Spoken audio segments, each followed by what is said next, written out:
আবার কাবা ভাঙতে এলে পাঠাওয়া বাবিল, দাও খোদা দাও আমায় আবার উমার দরাজ দিল।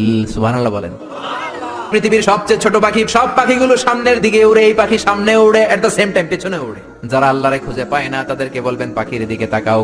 আওয়ালাম ইয়ারাউ ইলাত তায়রি ফাওকাহুম সাফাতিন ওয়া ইয়াকবিদ মা ইউমসিকুহুন্না ইল্লার রহমান ইন্নাহু বিকুল্লি শাইইন বাসীর। নাস্তিকগুলো কি আমার পাখিগুলোর দিকে তাকায় না?